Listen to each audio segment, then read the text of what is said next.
Hello, my name is Sean Flaherty. It's 20 September 2022. Today I'll be discussing the integumentary system. The integumentary system is made up of three separate layers. You have the epidermis, deeper to that, the dermis, and then deeper to that, the hypodermis or subcutaneous. The epidermis is basically a stratified squamous epithelium. It contains keratinocytes, melanocytes, which are pigment-producing, Merkel cells, which detect perceptions, and Langerhans cells, which are part of the immune response.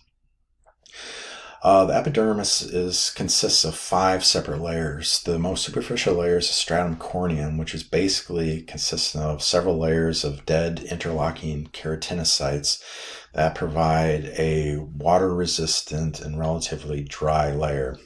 The next deeper layer is the Stratum Lucidum. This is where you'll typically find this layer in the thicker skin of the soles of the feet and the palms of the hand. And what you'll notice in this layer is that it lacks nuclei and organelles, and then also appears glassy.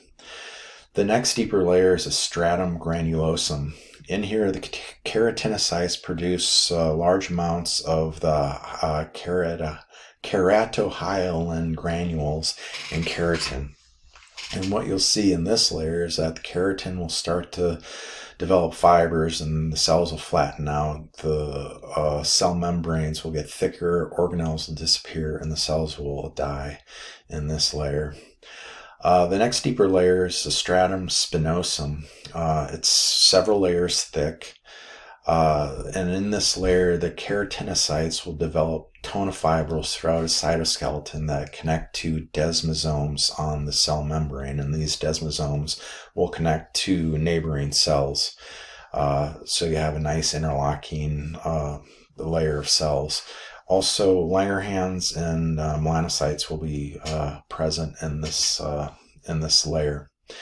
The deepest layer of the epidermis is called the Stratum Basal. And basically, this is just a single cell, basal stem cell layer which produces keratinocytes. There will also be Merkel cells present in this layer.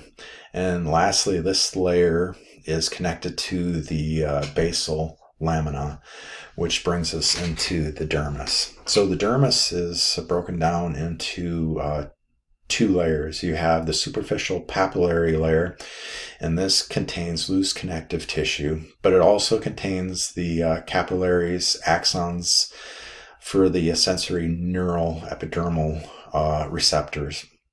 And then you have the deep reticular layer, which is made up of irregular connective tissue. This tissue surrounds the hair follicles, the nerves, sweat, and sebaceous glands. Also, it contains a large amount of collagen fibers that will be interwoven into the next deeper layer, the subcutaneous layer.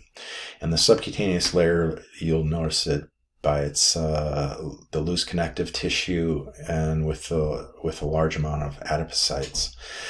Now, I'm an Army medic, and visualizing and feeling the skin is part of our trauma patient assessment.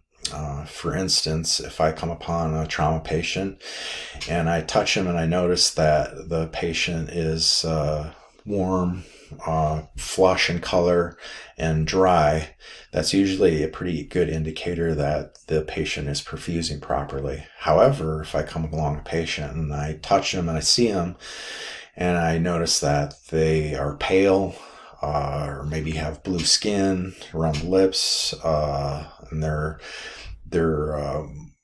wet from sweating, this is usually, and like I said, they're pale. It's usually a pretty good indicator that the patient is potentially going into shock, as the body is shunting blood from the integumentary system to more important organs like the brain and the kidneys.